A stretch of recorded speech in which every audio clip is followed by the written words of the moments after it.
আজিৰ প্ৰশ্নটো কি আছিল? এক ক্ৰোশ আৰু যোজন, এই বস্তুটো আমাৰ প্ৰশ্নটো আছিল যোজন আৰু ক্ৰোশ। তে যোজন বুলি কওঁতে আমি আগতে পাই আহিছোঁ সূৰ্যমণ্ডলৰ পৰিমাণ ৬,৫০০ যোজন, চন্দ্ৰমণ্ডলৰ পৰিমাণ ৪৮০ যোজন। এই যোজনটো কেনেদৰে আহিল, এই বিষয়টো লৈ এটা প্ৰশ্ন কৰি আছে আমাৰ বেদ, ভাগৱত শাস্ত্ৰ বা মহাভাৰত ৰামায়ণ পঢ়া মানুহখিনিয়ে সততে পাই থাকে যোজন আৰু ক্ৰোশ, এক ক্ৰোশ, দুই ক্ৰোশ, এইটো বস্তু। সেই সময়ত বিক্ৰমাদিত্য ৰজাৰ সময়তে বৰামিহিৰে দূৰত্বৰ গণনাৰ বিষয়ে লিখি গৈছিল। তেওঁ কেনেদৰে লিখিছিল যে বেৰৰ জলঙাইদি সূৰ্যৰ পোহৰ পৰিলে যিখিনি ধূলিকণা দেখা পোৱা যায়, একদম ক্ষুদ্ৰ ক্ষুদ্ৰ ধূলিকণা জিলিকি থাকে, সেই ধূলিকণাৰ ক্ষুদ্ৰ অংশটোক তেওঁ কি কৈছিল যে সেই বিন্দু এটাই এটা পৰমাণু, আৰু এই পৰমাণু এটা পৰমাণুক এক ৰজ বুলিও কৈছিল।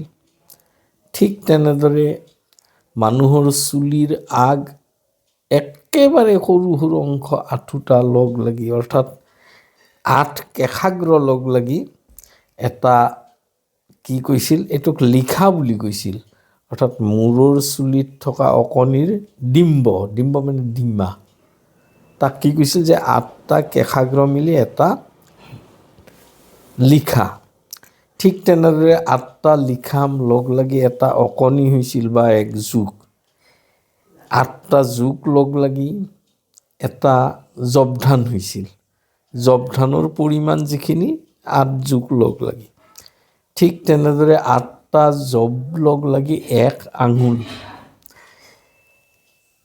24 আঙুলত সেই সময়ত এক হাত বুলি কৈছিল। আৰু 4 হাতত এক ধেনু, ধনু বুলি কৈছিল, যে একোখন ধনুৰ ৰামায়ণ মহাভাৰতৰ যুদ্ধৰ কাৰণে ব্যৱহৃত ধনুবিলাক এটা মাপ আছিল। কি মাপ যে তেওঁলোকে 4 হাত পৰিমিত ধনু ব্যৱহাৰ কৰিছিল।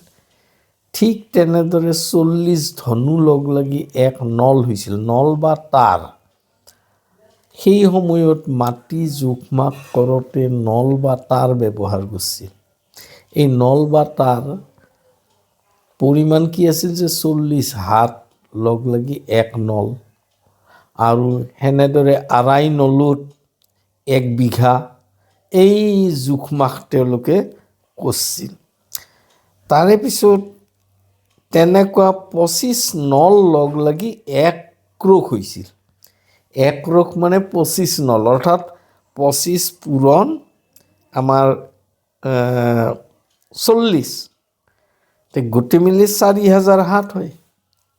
4000 হাতত আছিল কি 1 ক্ৰোশ। 1 ক্ৰোশ দূৰত্ব মানে 4000। আমাৰ কয় নহয় যে হনুমানে 1 ক্ৰোশ যাই পলা, মানে কি যে 4000 হাত এবাৰত, এইটো বস্তু। ঠিক তেনেদৰে 4000 হাত মিলি, এই 4000 হাত মিলি কি হৈছিল 1 ক্ৰোশ হৈছিল। অৰ্থাৎ 1 ক্ৰোশত আমি কিমান পাম 4000 হাত। আৰু 8টা ক্ৰোশ মিলি 8 ক্ৰোশত 1 যোজন। এতিয়া 1 যোজনৰ পৰিমাণ কিমান হ'ব, আমি হিচাপ যদি কৰোঁ যে 8টা ক্ৰোশ মিলি 1 যোজন। এই যোজন আমি পালোঁ, আৰু এই যোজনত কি পাম যে গোটেই চন্দ্ৰৰ মণ্ডলটোৰ, মণ্ডল মানে সমতল ভাগটো, সমতল ভাগটোৰ পৰিমাণ কিমান 480 যোজন। আমাৰ তিথিবিলাক উৎপত্তিস্থল এই চন্দ্ৰৰ ওচৰত সূৰ্যৰ পোহৰ পৰা এইখিনিকে আমি কি ক'ম যে চন্দ্ৰমণ্ডলৰ পৰিমাণটোক 16টা কলাত ভাগ কৰা হৈছে, ষোড়শ কলা। তাৰে ভিতৰত অমাৱস্যা নামৰ কলাটোৱে আটাইতকৈ ডাঙৰ, আৰু এই অমাৱস্যা নামৰ কলাটোৱে মালাৰ দৰে সূত্ৰবৎ তিথিবোৰক বান্ধি ৰাখিছে। গতিকে আমাৰ অমা কলাটোক লগ লাগি গোটেই মিলি কিমানটা কলা হ'ব? 16টা। এই 16টা কলা যদি হয়, তেতিয়া আমি চন্দ্ৰমণ্ডলৰ গোটেই পৰিমাণটোক অৰ্থাৎ 480 পূৰণ কিমান পাম যে 1 যোজন মানে 32,000 হাত, অৰ্থাৎ 8 ক্ৰোশত 1 জন, 1 যোজন, আৰু 4,000 হাতত 1 ক্ৰোশ, গতিকে 4,000 হাত পূৰণ 8 ক্ৰোশ মানে 1 যোজন। 1 যোজনত আমি কিমান পাম? 32,000 হাত। চন্দ্ৰকলাৰ পৰিমাণটো চন্দ্ৰমণ্ডলৰ পৰিমাণটো 480 পূৰণ 32,000 হাত।